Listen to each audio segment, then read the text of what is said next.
నమస్తే, నేను మీ Gopi. Welcome back to our channel. ఈరోజు మనతో వచ్చేసరికి ప్రముఖ నిర్మాత నటికుమార్ గారు మన ముందున్నారు. సార్ నమస్తే. సార్ సార్ ఆంధ్రప్రదేశ్లో మొన్నటిదాకా చంద్రబాబు గారు ఏమన్నారంటే ఈ వాలంటీర్ వ్యవస్థ వేస్ట్ అన్నారు. మొన్నటిదాకా వాళ్ళకి వచ్చే 5,000 ఏ మూలకి సరిపోవన్నారు. ఇప్పుడు అదే చంద్రబాబు గారు మరలా అదే వాలంటీర్లకి ఒక హామీ అయితే ఇచ్చాడు. ఒక్కొక్క వాలంటీర్కి 10,000 ఇస్తా అని మొన్న అయితే హామీ ఇవ్వడం జరిగింది. దానికి మీరు ఏ విధంగా చూస్తారు? వాలంటరీ వ్యవస్థ వేస్ట్ అని చెప్పలేదు ఆయన. వాలంటరీ వ్యవస్థ ఒక పార్టీకి కొమ్ము కాయకూడదు. వాలంటరీ వ్యవస్థ ఇది డైరెక్ట్గా అండ్ ఇండైరెక్ట్గా ఈజ్ అ గవర్నమెంట్ ఎంప్లాయీస్ కింద లెక్క. ఇది కాంట్రాక్ట్ అవ్వచ్చు, లేకపోతే ఇదేనా అవ్వచ్చు. కనుక వాళ్ళు గవర్నమెంట్ నుంచి సాలరీస్ ఇస్తున్నారు కాబట్టి ఇది గవర్నమెంట్ సపోర్ట్ చేయాలి. మీకు ఏ విధంగా 5,000 రూపాయలు సరిపోతాయి, 10,000 రూపాయలు కంపల్సరీ మేము ఇస్తాము అని అనేది ఆయన చెప్తున్నారు. మా గవర్నమెంట్ వస్తే 10,000 ఇస్తాం, మీరు ఆదాయపడొద్దు. మీరు కొంతమంది కొంచెం కార్యకర్తలు ఉన్న ఎవరున్నా మీ పోస్ట్ మీకు ఉంటుంది. మీరు ఓన్లీ పార్టీకి కష్టపడకండి. Not only TDP, not only YCP, మీరు గవర్నమెంట్ ఎంప్లాయీస్ కనుక అలా చేయండి అనేది ఆయన చెప్తున్నారు. ఆయన చెప్తున్న దాంట్లో నేనేమంటున్నానంటే ఆయన ఎప్పుడు కూడా వాలంటీర్స్ వ్యవస్థలో ఏ రోజు కూడా చెడు అని అనలేదు. కొంతమంది చేస్తున్న చెడ పురుగుని ఎవరైనా అంటారు. ఇప్పుడు ఎవరో తప్పు జరిగింది, వాలంటీర్ తప్పు చేస్తే తప్పు అనరా? పవన్ కళ్యాణ్ గారు కొంతమంది వాలంటీర్లు తప్పు చేస్తే తప్పు అని చెప్పారు. ఇప్పుడు నిజంగా దాంట్లో బయటపడింది కదా. ఎలక్షన్ కమిషన్ ఆపితే ఒక 2,000 దాదాపు 3,000 మంది రిజైన్ చేశారు. 3,000 మంది, ఈయన లక్షల మందిలో 3,000 మంది రిజైన్ చేసి వైసీపీ కండువాలు వేసుకొని తిరుగుతున్నారు. మరి ఇప్పుడు పవన్ కళ్యాణ్ గారు మాట్లాడింది నిజమా? చంద్రబాబు గారు మాట్లాడింది నిజమా? మరి వీళ్ళందరూ మాట్లాడి మొత్తం వాలంటీర్ని తప్పు చేశారు. మీ కార్యకర్తల్ని వాలంటీర్స్ని చేశారు కొంతమందిని, కాబట్టి వాళ్ళ వల్ల అందరికీ వచ్చింది దెబ్బ. అలాగే ఇప్పుడు 5,000 రూపాయలు సరిపోదు కనుక అందరికీ 10,000 అడుగుతున్నారు. కానీ 10,000 కూడా సరిపోదు, 12,000 ఇమ్మని నేను అడుగుతున్నా. నేను డిమాండ్ చేసింది అంటే 12,000 ఇమ్మంటాను చంద్రబాబు గారిని. వాళ్ళకి సరిపోదు కాబట్టి 12,000 ఇవ్వండి. సరే, గవర్నమెంట్ 5,000 ఇవ్వడానికి ఆలోచిస్తుంది, మీరు 12,000 ఏమని చేస్తున్నారు? ఎక్కడి నుంచి చేస్తారు? ఎందుకు కష్టం? వాళ్ళు ఉదయం లేస్తే మొత్తం అన్ని పనులు వాళ్ళు చేస్తున్నారు. అమ్మఒడి అవ్వచ్చు, ఇంకోటి అవ్వచ్చు, ప్రతి పనులు 50 మందికి ఒక వారధిగా నిలబడుతున్నప్పుడు వాళ్ళకి జీతం ఇవ్వడం తప్పే ఉంది. ఇప్పుడు జగన్ గారు పెట్టిన ఈ పథకం ఏది ఉన్నాయో ఈ జాబులు అవి నెంబర్ 1 అంటారా? ఏమండి, జగన్ గారు పెట్టిన వాలంటీర్స్ని జగన్ గారు పెట్టారా, చంద్రబాబు నాయుడు గారు పెట్టారా, నట్టుకుమార్ పెట్టారా కాదు. కరెక్ట్గా వాళ్ళు పనిచేస్తున్నారు తప్పు పట్టడానికి ఎవరిది లేదు. కాకపోతే పార్టీకి సపోర్ట్ చేయకూడదు ఎలక్షన్లో అనేది తప్ప వాళ్ళు ఎవరు కూడా కించపరచట్లేదు. 12,000 రూపాయలు ఇవ్వాలని నా డిమాండ్. 10,000 రూపాయలు ఇస్తున్నాను అంటున్నారు. నేను 12,000 ఇవ్వాలని రాశాను చంద్రబాబు గారికి. 12,000 ఇవ్వాలని రాశాను. పెన్షన్ 6,000 ఇవ్వాలని రాశాను. వికలాంగులకి 6,000 ఇవ్వాలని రాశాను. మామూలు పెన్షన్ వితంతులకి 5,000 రూపాయలు ఇవ్వాలని రాశాను. నేను పెన్షన్ ఇప్పుడు మనం ఆల్రెడీ నిరుద్యోగులకి నేను 6,000 ఇవ్వాలని రాశాను. ఉచిత బస్సు ప్రయాణం ఇవ్వాలని రాశాను ఆయనకి. ఉచిత బస్సు ప్రయాణం ఇవ్వాలి. మీరు లేడీస్కే కాదు, మీరు నిరుద్యోగులకు కూడా ఇవ్వాలి. ఎందుకంటే నిరుద్యోగ వృత్తి వాళ్ళకు ఉద్యోగాలకు ఇస్తే మన ఉద్యోగాలు మనం ఇవ్వకపోవడం మన తప్పు. ఉద్యోగాలు లేకుండా ఇవ్వకపోతే ప్రైవేట్ ఉద్యోగం ఇవ్వండి. వాళ్ళకి ఏ ఉద్యోగం ఇవ్వండి. ఇవ్వగలేనప్పుడు వాళ్ళు నిరుద్యోగులు అయినప్పుడు మనం 100% నిరుద్యోగ వృత్తి ఇవ్వాలి. అమెరికా టైప్లో వాళ్ళకి మీరు బస్ ప్రయాణం ఫ్రీ ఇవ్వాలి.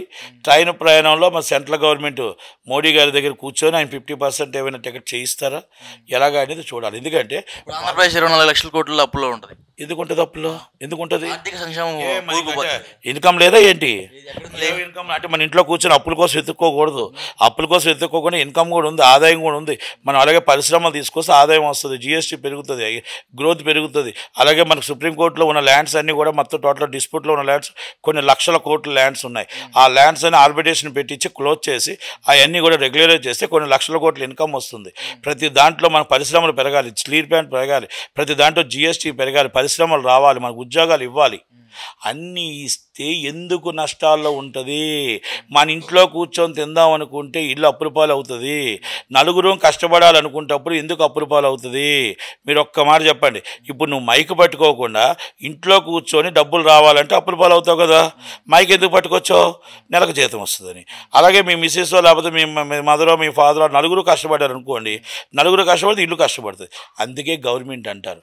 గవర్నమెంట్లో సీఎం సీఎంఏ కాదు, సీఎం కింద మంత్రులు అలాగే ఐపీఎస్ ఐఏఎస్ అందరూ కష్టపడితే మన తెలివితేటలు ఉపయోగిస్తే 5 కోట్ల మందికి తల్లిదండ్రులు వీళ్ళు. 5 కోట్ల మందికి మనం లాభం తెచ్చే పెట్టేవాళ్ళు.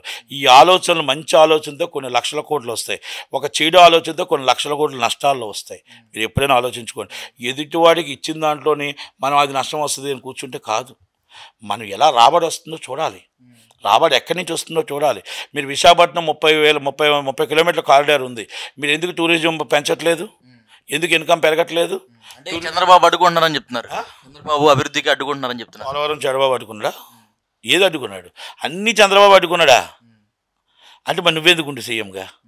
మరి చంద్రబాబుని అరెస్ట్ చేసేటప్పుడు చంద్రబాబు అడ్డుకోలేదు. ఏ అభివృద్ధి పని స్టార్ట్ చేసినా సరే కోర్టులోకి వెళ్ళి కేసులు వేస్తున్నారు. చంద్రబాబుని అరెస్ట్ చేసేటప్పుడు చంద్రబాబు అడ్డుకోలేదు. తక్కువ అన్నీ అడ్డుకుంటున్నాడు. టూరిజం 30 కిలోమీటర్ల కారిడార్ ఉంది కదా, కారిడార్లో చంద్రబాబు నాయుడు గారు తప్ప ఉదుతుప్పనప్పుడు తర్వాత మీరు ఏమైనా చేశారా? మీరు అక్కడ డెవలప్ చేసి ఉంటే మనకు నెలకు ఎంత ఆదాయం వస్తుంది, అలాగే టూరిజం ఆదాయం ఎంత వస్తుంది, అలాగే మన తిరుపతి వెంకటేశ్వర స్వామి కానీ ఇంకోటి కానీ ప్రతిదీ కూడా ఈ టూరిజం పెంచాలి, డెవలపింగ్ పెంచాలి, బోట్ సర్వీస్ పెంచాలి. అలాగే మనం మొత్తం టోటల్గా మన బోట్ సర్వీస్ సముద్రంలో బోట్ సర్వీస్ కానీ సెంట్రల్ గవర్నమెంట్ స్టేట్ గవర్నమెంట్ అవగాహన మనం చేసుకొని కొన్ని చాలా చేయగలగాలి. నేను కొన్నే చెప్తున్నాను, ఎందుకంటే ప్రతిదీ ఇప్పుడు నేనేం ప్రిపేర్ అవ్వలేదు కాబట్టి. అలాగే మీకు సెంట్రల్ గవర్నమెంట్ స్టేట్ మనకి జిఎస్టీ మనకు పర్సంటేజ్ వస్తుంది. మన పరిశ్రమలు తీసుకురావాలి, మన స్టూడియోలు కట్టాలి, సినిమా పరిశ్రమ పెంచాలి. సినీ పరిశ్రమ అంటే మీరు ఒక్కరు అనుకోకండి, కొన్ని లక్షల మంది సినీ పరిశ్రమకి సినిమా వాళ్ళు థియేటర్ నుంచి చూడటానికి వచ్చిన వాళ్ళ నుంచి మల్టీప్లెక్స్ నుంచి మాల్స్ నుంచి మనం ఇవన్నీ కట్టాలి. ఇవన్నీ కట్టకుండా 2000 కోట్ల ఆస్తిని సిరిపురం సెంటర్లో మీరందరూ తీసి దారాదత్తం చర్చిస్తున్న ల్యాండ్ని దారాదత్తం చేశారు. మీరు గవర్నమెంట్ హ్యాండ్ ఓవర్ చేసుకొని మాల్ కట్టినా కూడా కొన్ని వేల కోట్లు వస్తుంది. అలాంటివి తీసుకొచ్చి మరి ఎవరికో ప్రైవేట్ వాళ్ళకి ఒక ఎంపీకి దారాదత్తం చేశారు. ఇది ఎంత దాకా కరెక్టు? ఇచ్చాపురం నుంచి ఒంగోలు దాకా చర్చి సైట్లో కొన్ని లక్షల కోట్లు ఉన్నాయి. అలాగే ఇచ్చాపురం నుంచి ఒంగోలు దాకా మొత్తం టోటల్ ఆంధ్రప్రదేశ్లో దేవస్థానం ల్యాండ్లో కొన్ని ఉన్నాయి, ఒక్క బోర్డు ల్యాండ్లో కొన్ని ఉన్నాయి. ఒక్క బోర్డు ల్యాండ్లో కొంతమంది కాజేస్తున్నారు, వీళ్ళు కొంతమంది కాజేస్తారు. ఆ కాజేసినవన్నీ మీరు మొత్తం కరెక్ట్గా అడంగలతో సైతం కరెక్ట్గా తీయండి.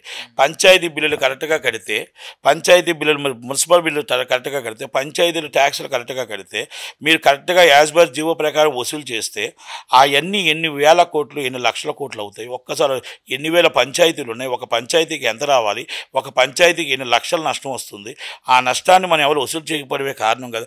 ప్రైవేట్ పరం చేత కాకపోతే ప్రైవేట్ పరం ఇచ్చేద్దాం. నిన్న మీరు పెన్షన్ చేయడానికి గవర్నమెంట్ ఎంప్లాయీస్ లేరన్నప్పుడు వీళ్ళెందుకు గవర్నమెంట్ ఎంప్లాయీస్ ప్రైవేట్ పరం చేసేద్దాం. ఉద్యోగం కావాలి, అది ప్రైవేటా గవర్నమెంటా కాదు. మనకి 12 గంటలు పని చేయాలి, 12 గంటలు పనిచేయాలి, అవసరమైతే 16 గంటలు పనిచేయాలి మన రాష్ట్రాన్ని కాపాడడం కోసం. అంతే తప్ప ఇంట్లో కూర్చుంటాం, మేము తింటాం, 24 లక్షల కోట్లు అప్పులు అవుతాయంటే మన ఇంట్లో కూర్చుంటే మనకు కూడా అప్పు అవుతుంది, మన కుటుంబం అప్పు అవుదా? రాష్ట్రం కూడా అంతే. కనుక దాంట్లో చంద్రబాబు నాయుడు గారు ఇలాంటి ఆలోచనలో మనం అమరావతి డెవలప్ చేసి, అమరావతి కూడా మనం మొత్తం టోటల్గా మాల్స్కి వాటికి ఇస్తే అక్కడ కూడా ఇన్కమ్ పెరుగుతుంది. అలాగే ప్రతి దగ్గర విశాఖపట్నం డెవలప్ చేయాలి, అలాగే తిరుపతి డెవలప్ చేయాలి, కర్నూలు డెవలప్ చేయాలి, విజయవాడ డెవలప్ చేయాలి, అమరావతి డెవలప్ చేయాలి. ఇవన్నీ డెవలప్ చేసుకుంటే వెళ్తే రాజమండ్రిలో స్టూడియో కట్టాలి, రాజమండ్రిలో డెవలప్ అవ్వాలి, టూరిజం పెరగాల, బోట్లు పెరగాల, ల్యాండ్స్ అన్నీ డిస్ప్యూట్ ఉన్న ల్యాండ్స్ అన్నీ సుప్రీంకోర్టులో ఉన్నవన్నీ ఆర్బిట్రేషన్ పెట్టాలా, పిలిపించుకొని సెటిల్మెంట్ చేయాలి. లాస్ట్ టైం ప్లాన్ చేశారు చంద్రబాబు గారు.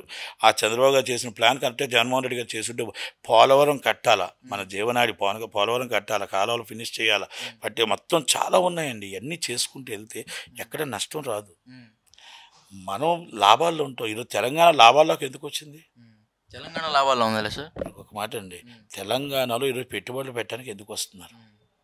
ఈరోజు ఇక్కడ మనం ఏం చెప్పినా ఏ మాట 20,000 కోట్లతో లాభంతో ఇచ్చాం. ఓకే, 7 లక్షల కోట్లు 12 లక్షల కోట్లు అప్పులు అయ్యాయి. ఆ 12 లక్షల కోట్ల అప్పులకి ఆయన ఆదాయం చూపిస్తున్నాడు. తక్కువ అంచనా కానీ మీరు తెలంగాణలో 12 లక్షల కోట్లకి ఆయన మొత్తం విద్యుత్ ఎలా పెంచాడు, ఇది కాళేశ్వరం ప్రాజెక్ట్ ఎలాగా, ఇది ఎలాగా అయ్యేలాగా ఇవన్నీ మొత్తం టోటల్గా ఆయనకి దాంట్లో ప్రాపర్టీస్ పెంచాడు. కాకపోతే దాని మీద ప్రాపర్టీ పెంచి దాని మీద వచ్చిన ఇంట్రెస్ట్లో కడుతున్నాడు. మనం ఏం పెంచాం? ఏ ప్రాపర్టీ కొన్నాం? ఎక్కడ గ్రోత్ పెరిగింది? ఎక్కడ మన లాభాలు పెరిగాయి ఆంధ్రప్రదేశ్లో? ఇక్కడ కేసీఆర్ గారిని మీరు తక్కువ అంచనా వేయొద్దు. కాదు నేను చెప్తున్నాను, కేసీఆర్ గారిని తక్కువ అంచనా వేయొద్దు. ఓకే, కాంగ్రెస్ గవర్నమెంట్ వచ్చినా అంటే కాంగ్రెస్ గవర్నమెంట్ అంటుంది ఏంటంటే మీరు ఇన్ని లక్షల కోట్లు అప్పులు చేసి తెలంగాణలో అప్పు పెట్టి ఇన్ని చేయడం అవసరమా, మీ అవినీతి జరిగిందని అంటున్నారు. అంతకంటే మెరుగ్గా ఉన్నామా లేదా? ఇవన్నీ మనం కూడా ఆలోచించుకోవాలా. మల్టీప్లెక్సెస్, మాల్స్ ఇవన్నీ ఉన్నాయా లేవా? ప్రతి దానికి కూడా హైదరాబాద్ ఎందుకు అంటున్నారు? ఒకప్పుడు చెన్నై అనేవారు, ఈరోజు హైదరాబాద్ నెంబర్ 1 అంటున్నాం, తర్వాత చెన్నై అంటున్నాం, తర్వాత బెంగళూరు అంటున్నాం. ఇవన్నీ కూడా కేసీఆర్ గారు లేకపోతే కాంగ్రెస్ గవర్నమెంట్ చేసింది, రాజశేఖర రెడ్డి గారు చేశారు. అలా మనం కూడా ఆంధ్రప్రదేశ్ని చేసుకోగలగాలి. Visakhapatnam is number 1 place. Visakhapatnam develop చేయాలి, రాజమండ్రి డెవలప్ చేయాలి, విజయవాడని డెవలప్ చేయాలి, అమరావతిని డెవలప్ చేయాలి, తిరుపతిని డెవలప్ చేయాలి, మన నెల్లూరుని డెవలప్ చేయాలి, అనంతపురం డెవలప్ చేయాలి. డిస్ట్రిక్ట్స్ అన్ని డిస్ట్రిక్ట్లు కూడా డెవలప్ చేసుకుంటూ రావాలి. ప్రతి ఏరియాలో ఒక ఇప్పుడు మనం ఆల్రెడీ సిమెంట్ ఫ్యాక్టరీ కానీ ఇంకోటి ఏమైనా కావాలంటే స్టీల్ ప్లాంట్ కానీ ఏమైనా కావాలనుకుంటే మన కడప డిస్ట్రిక్ట్ ఇవన్నీ ఉన్నాయి. ఇవన్నీ మనం చేసుకుంటూ వెళ్ళాలి.